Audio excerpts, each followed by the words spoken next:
हमारा एक मुकदमा है, थोड़ी इसकी सुनवाई कर दीजिए, इसको रफा दफा कर दीजिए। उन्होंने भी पूछा कि भाई आपका विषय क्या है। मैया लक्ष्मी ने बताया मेरा कहना है मैं सुंदर हूं, इनका कहना है ये सुंदर है, आप बता दो सुंदर कौन है। भोलेनाथ भी वही बात सोचे कि काम दोनों का लगना है, किसको सुंदर कह दूं, किसी का अपमान करना ठीक है नहीं, क्योंकि सृष्टि चलाने के लिए आवश्यकता दोनों की है। इनकी बुद्धि भी काम नहीं की। शिव जी ने कहा मुझे लग रहा है कि इस मुकदमे की सुनवाई हाई कोर्ट में बल्कि सुप्रीम कोर्ट में होगी, जो सबसे बड़ा न्यायालय है। मैया लक्ष्मी ने पूछा कि लेकिन ये सुप्रीम कोर्ट मिलेगा कहाँ। शिव जी ने कहा नारद जी के पास। किसके पास? नारद जी के पास। नारद जी के पास अब निकली है नारद जी को ढूंढने के लिए, तो नारद जी रास्ते में ही दिख गए। चलता फिरता सुप्रीम कोर्ट है, चाहे जहां खड़ा हो जाता है। अब नारद जी ने देखा लक्ष्मी और दरिद्रा एक साथ, तो नारद जी भागने लगे, कहीं हम ना पकड़े जाएं। मैया लक्ष्मी आवाज लगाई, अरे ओ संत जी हम तो आपके ही पास आ रहे थे। नारद जी ने कहा अच्छा ठीक है मैया बताएं क्या बात है। मैया लक्ष्मी ने बताया कि हम सीधा हाई कोर्ट से आपके पास आए हैं, हमारा एक छोटा सा मुकदमा है, इसकी सुनवाई कर दो, इसे रफा दफा कर दो थोड़ा। नारद जी ने पूछा क्या बात है। मैया लक्ष्मी ने कहा कि मेरा कहना है मैं सुंदर हूं, मेरा कहना है मैं अच्छी हूं, और दरिद्रा का कहना है ये सुंदर है, ये अच्छी हैं। नारद जी अब आप बता दो, आपसे बड़ी उम्मीद है, आप बता दो कि दोनों में से सुंदर कौन है। अब 2 मिनट तो नारद जी भी स्तब्ध रह गए, क्या फैसला करो। 2 मिनट बाद नारद जी ने कहा हो गया फैसला। मैया लक्ष्मी ने कहा क्या फैसला किए हैं, थोड़ा हमें भी बता दीजिए। नारद जी ने कहा लेकिन एक शर्त है। क्या? आप दोनों लोग हमें थोड़ा चल के दिखाओ। ऐसे नहीं बताऊंगा, आप दोनों हमें थोड़ा चल के दिखाओ। कुछ दूरी पर भेजा। नारद जी ने कहा मैया लक्ष्मी आप यहां से वहां तक जाइए, फिर आके यहीं खड़ी हो जाइएगा। मैया लक्ष्मी गई, भाई इसमें क्या जाता है 2 मिनट का काम। गई आगे तक, फिर वापस आ गई।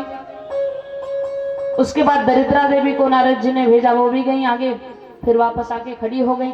मैया लक्ष्मी ने कहा कि अब नारद जी अपना फैसला सुना दो। नारद जी ने कहा माताओं आप लोग बुरा मत मानना, एक लोग जाते हुए अच्छी लग रही हैं, एक लोग आते हुए अच्छी लग रही हैं। हे मैया लक्ष्मी आप आते हुए बहुत अच्छी लग रही हैं, और हे दरिद्रा देवी आप जाते हुए अच्छी लग रही हैं। तो जहां पर देवताओं की बुद्धि काम नहीं करती, वहां नारद जी की बुद्धि काम कर जाती है। आज देवताओं को कोई चिंता नहीं हुई, देवता लोग सत्य कह करके भगवान की वंदना कर दिए, भगवान प्रकट हो गए, गोकुल में भी पहुंच गए। अब देवता आराम से बैठ गए, अब हमारा काम हो जाएगा। लेकिन नारद जी को अभी चिंता है कि कहीं कोई बाधा ना बने, इसलिए नारद जी फिर से आगे कंस को समझाने कि भले ही कन्या का जन्म हुआ है लेकिन रिस्क लेना ठीक नहीं है।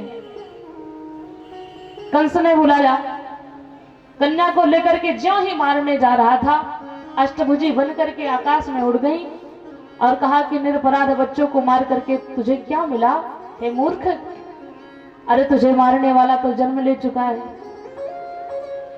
अब कंस की चिंता बढ़ गई, कंस की चिंता बढ़ गई कि आखिर कहां से आ गया।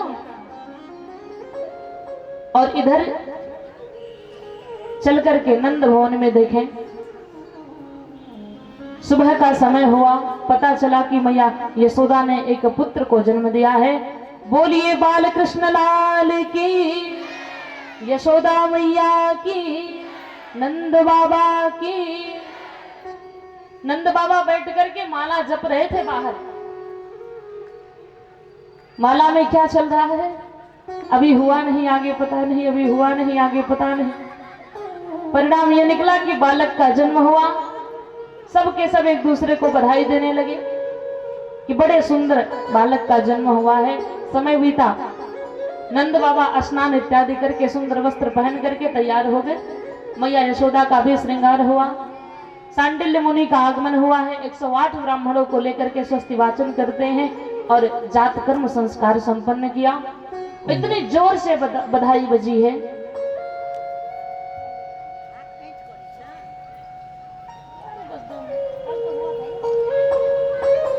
बोलिए नंद बाबा की, बाल कृष्ण लाल की, जात कर्म संस्कार संपन्न हुआ और इतनी जोर से बधाई बजी है ना कि सूचना बरसाने तक पहुंच गई।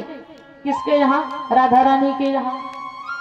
राधा जी कृष्ण भगवान से 11.5 महीने की बड़ी है, 11.5 महीने की बड़ी है। और जब वृषभानु जी को सूचना मिली कि नंद जी के यहाँ एक बालक का जन्म हुआ है, एक छोरे का आगमन हुआ है, तो वृषभानु जी टीका भेजते हैं। राधा रानी की जो सहेलियां थी, जो गोपियां थी, वो सब की सब आई हैं सुंदर ढंग से तैयार होकर के, सब एक दूसरे का मुख मीठा करा रहे हैं। नंद बाबा इतने प्रसन्न हो गए कि 2 लाख गऊ दान कर दिया। एक दरवाजे पर खड़े होकर के सोना बांट रहे हैं, एक दरवाजे पर खड़े होकर के चांदी बांट रहे हैं, एक दरवाजे पर खड़े होकर के हीरा बांट रहे हैं, एक दरवाजे पर खड़े होकर के वस्त्र इत्यादि बांट रहे हैं। जिसको जो लेना है ले जाए। आज जीवन में मानो सब कुछ मिल गया, आज नाथ में कहाँ न पावा। आज बड़ा शुभ समय आया है, सबके सब प्रसन्न हैं, एक दूसरे को बधाइयां दे रहे हैं। हर कोई सभा में विराजमान है, लेकिन रोहिणी मैया नहीं है। घर में शांत बैठी हैं बलराम जी को लेकर के। नंद जी को ध्यान आया कि भाई हर कोई है, लेकिन रोहिणी मैया नहीं है। तो यशोदा जी को लेकर के नंद बाबा आए हैं। रोहिणी मैया से कहा कि आपसे निवेदन है कि आप भी चल करके हमारे लाला को आशीर्वाद दीजिए। मैया रोहिणी बलराम जी को लेकर के आई हैं। आज कृष्णावतार में बलराम जी इस बार बड़े बन के आए हैं। पिछली बार छोटे थे, लक्ष्मण बन के आए थे। तो राम जी की बात माननी पड़ती थी, तो कहा कि अब छोटा बन करके थक गया हूं, अब मुझे बड़ा बनना है। तो भगवान ने कहा ठीक है, इस बार बड़े बन के आइएगा। तो इस बार बलराम जी जो लक्ष्मण जी हैं, शेषावतारी हैं, ये इस बार बड़े होकर के आए हैं। रोहिणी मैया के साथ गए हैं, देखा कृष्ण कन्हैया पालने में झूल रहे हैं, सुंदर ढंग से पालने को झुलाते हैं। आए 2 मिनट हम आप भी उत्सव का आनंद लें और उसके बाद पुनः कथा आगे बढ़ेगी। कि ब्रिज में हो